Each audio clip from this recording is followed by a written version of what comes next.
Previously on JayzTwoCents.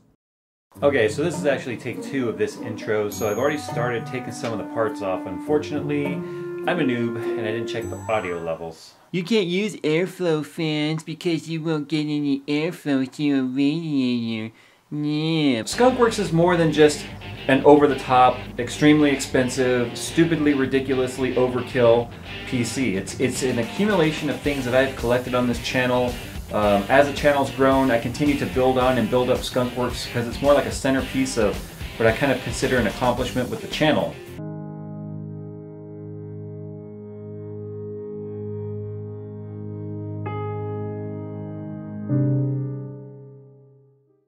Okay, so there's the new pump and reses put into place so I can start getting some of the tubing routed.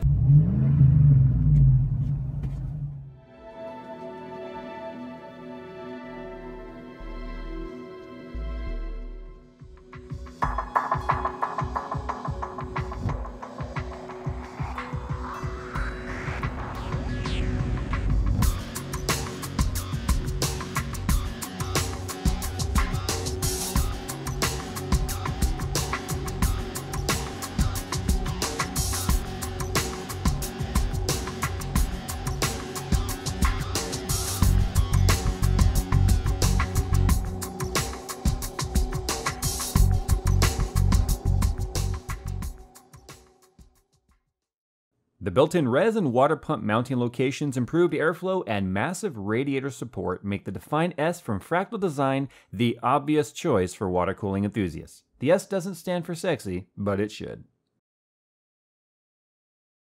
Now, to say that Skunkworks is anything other than complete overkill, kind of a physically manifested example of how to waste money, would be a complete lie. But you know what? That's what kind of makes a system like this so much fun. Now, you guys have been asking for this video for a long time, wanting to know where all the benchmarks and stuff were. And one of the reasons why it took so long was I ended up having a Samsung 840 drive failure, which was my main drive. Now, I don't keep anything important on this drive other than the operating system and a few documents and things which are backed up anyway. But I ended up having to get everything back up and running again, redo all my graphics card overclocks and things. And so that's what made it take a little bit longer than I wanted it to. Before we get into the benchmarks, let's go ahead and fill in those people who may not have seen the previous versions of, or the previous videos showing the building of this system. This is actually the system in technically its 4th iteration, but we're calling it V3, kind of going an Apple route here, where like the 6th iPhone really was like the 7th generation or something like that. It started off as pretty much just a 900D with a single 780 in it and a 3770K. And as the channel grew, I continued to put bigger and better parts in it. Had 2 780s, and then we went over to a Case Labs case, and then we went over to, well, we stayed at the 3770K, and then we went Z97 with a 4790K.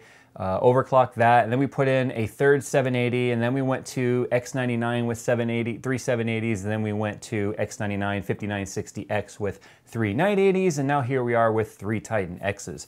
Now, some people have asked why I don't put in a 4th card, and I think the benchmarks are going to show why I don't put in a 4th card, but we'll talk about that a little bit more in the end.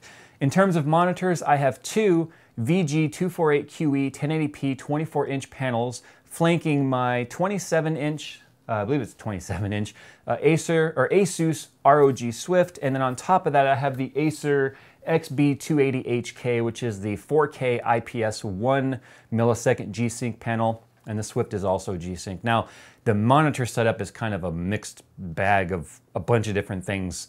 Really, the reason why it's set up like this is I'm testing out a lot of different monitors. I needed a 4K panel hooked up to this machine so I could do 4K.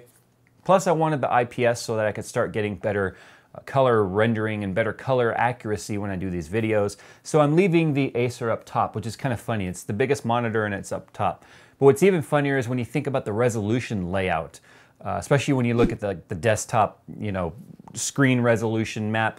It's funny where the top panel is like nearly as big as all 3 on the sides. It's just really strange configuration on here. I definitely wouldn't recommend this, especially when you're trying to switch back and forth between 4K panel and 1080p panel or 1440p panel to do your benchmarks. I like to use native resolution testing for that, even though it really doesn't make any difference ultimately. You can go down in res without a problem. I just like to do native resolution. Call me weird. plenty of people do, but that's the way that I do it. But the current specs of Skunkworks can be found down in the description below, and then you guys can stop asking me how much did it cost or this or that. Every single piece down to freaking nuts and bolts are down there. So you guys can see the total cost, and it's always fluctuating with current market pricing, so you can always see what the current value of Skunkworks is. Now for peripherals here on my setup, I am using the Corsair K70 RGB keyboard, and we are using the Cooler Master CM Storm Reaper mouse, by far my favorite mouse to date still. It's just weighted perfectly. It's got no extra frills, no extra buttons, just 2 thumb buttons, and everything about it is perfect as far as I'm concerned. And then the mat here, I get asked about this all the time. The gaming mat is an Oris gaming mat. It's a Thunder pad, I think they call it. Thunder mat, something like that. And I just like it because it keeps my desk protected and I can clean it. Literally, it gets filthy and then you can just spray on like glass cleaner and wipe it down and it becomes perfectly clean. For cooling inside of Skunkworks, we have the 3 Titan X's in a parallel config. It's amazing how many people tell me this config won't work, but it is in a parallel config. And if you guys look at this video right here, you guys can actually see the way that the fluid enters the bottom card, and then it goes up into the second card. And before it comes out of the second card, it's coming back out of the first card. Then it goes up into the third card, comes out of the second card before it comes out of the third card. So that just goes to show it is filling up each block independently, and all those people who say this won't work because it'll just bypass the first card and the second card clearly have absolutely no idea how thermal physics and thermodynamics work. It's always going to look for the path of least resistance, and as soon as there is the block filling, it's going to go into the next block and then the next block, and then it's going to equally divide the flow amongst all 3 blocks so that you have equal flow in and equal flow out. I don't know why that is so hard for people to understand, but parallel config, it's easier on the pump, it's less back pressure, and really temperatures don't suffer at all. But anyway, I digress. I got a little off track with the amount of people that say stupid stuff like that. For cooling those 3 Behemoth Titan X's, we do have 3 EK full cover water blocks as nickel plated with the acetal cover, which is the black cover, and then their back plates for those. And then we do have 2 radiators cooling those. A GTS Nemesis by Hardware Labs, the Black Ice Nemesis, 560 rad, which is 4 140mm fans, and an additional 280 on the back of the system, which is giving us a complete 6 times 140mm worth of radiators cooling those.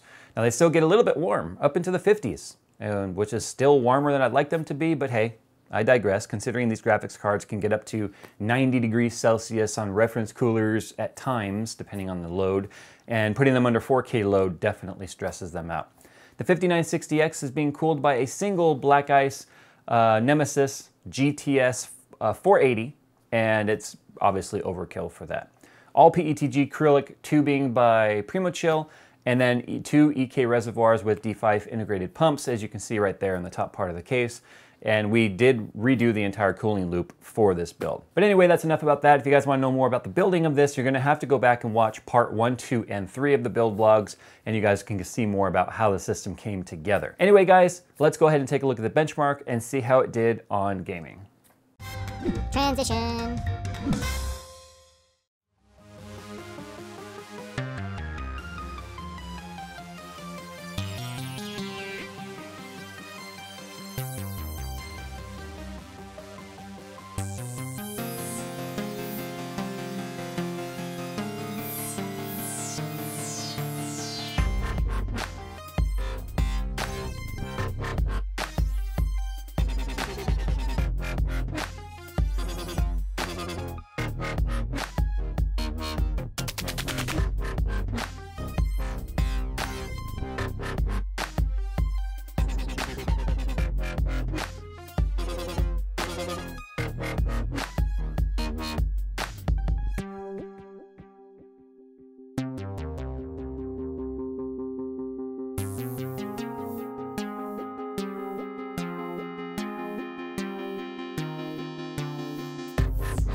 Now, I've talked about bottlenecks, and I've talked about how I don't like the word bottleneck, not because it doesn't exist, but because people overuse it and then don't really understand what a bottleneck is.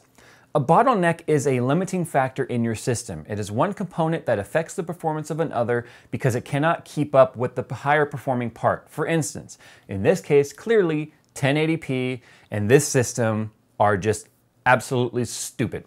As you can see in many of these benchmarks, 1080p was pretty much the same FPS as 1440p. That just goes to show, even if you're using 1080p 144 Hz panel, 3 Titan X's is beyond bottlenecking, even for a 5960X. That's the same reason why if you look at the Firestrike normal score, I think it was 30,000 and some change, it is pretty much only 1,000 points higher than my 3980s were. The reason for that being is the 3980s were pretty damn near bottlenecked by the 5960X, and the Titan X's are obviously being bottlenecked by the Titan X's. So my limiting factor in this, believe it or not, is my 5960X, which is just absolutely insane. Now, in order to alleviate that bottleneck, I would have to overclock the 5960X farther. Unfortunately, my chip just will not do anything higher than 4.5 gigahertz. And to keep it 100% 24/7 stable, I bring that down to 4.4 gigahertz. That way it doesn't get too hot. 1.325 volts is what it takes though, even for me to get 4.4, which is kind of disappointing because so many people out there have achieved 4.4 on like 1.27 volts and lower. It's just, I don't have a very good overclocking chip. So that's why when I tweeted out that I had a 4th Titan X sitting right here, yeah guys, it's not just a cooler, there's the card. I was debating on putting it in Skunkworks just so I could have that extreme, completely overkill, massive, like I've got 4 Titan X's and my E-peen is huge because my regular peen is, well anyway, yeah, this would only further exacerbate, notice I said exacerbate, hear me clearly folks. This would only further my bottleneck and would gain me absolutely nothing even in 1440p. I don't like gaming on 4K, I like high refresh rate panels. 4K is still finicky in some games and some applications. I don't like the scaling of the UI. 4K is not my thing. I'm perfectly fine with 1440p, especially high refresh rates in G-Sync, so anyway. But as you could see, even with 4K, the 3 Titan X's were just demolishing games in 4K, way above the refresh rate of the panel. Of course, some of these games, I think it was Project Cars, 118 or somewhere thereabouts FPS. The screen was tearing all over the place. The screen was, it looked like shutters that just completely pulled apart because the screen could not even come near keeping up with the frame rates of the 3 Titan X's. Which the nice thing is, once you turn on V-Sync and G-Sync, or G-Sync, or any sort of a sync technology, then the graphics cards come down from their 100% load, and then what ends up happening is you run cooler because the graphics cards aren't running as hard. But what I did notice is some of these games, even at 1080p, the graphics cards were only running in 40 or 50% utilization, with one of the cards ramping all the way down to back to its stock 1 gigahertz clock and completely ignoring my overclock. That's simply because the game could not utilize the cards because of the bottleneck, so they had to do something, which was just kind of sit there twiddling their thumbs until the CPU is ready to process what they were sending their way. That's not the only benchmark we did. We do have 32 gigabytes of DDR4 running at 2666, and obviously this system spends more time rendering videos like this one than it does playing games. So I went ahead and rendered out my, what video was that? Oh yeah, my Sennheiser RS-175 wireless headphone video. I went ahead and rendered that one twice, and we'll go ahead and see how long it takes to render. It is a video that is, I forget how long it is. Let's take a look here. It's 11 minutes long, or it's 11 minutes long, thereabouts, 10 minutes 53 seconds. And I rendered the video at H.264 codec for MP4 at 1080p, 16 megabits per second, or Mbps, and then I rendered it upscaled to 4K at 40 megabits per second.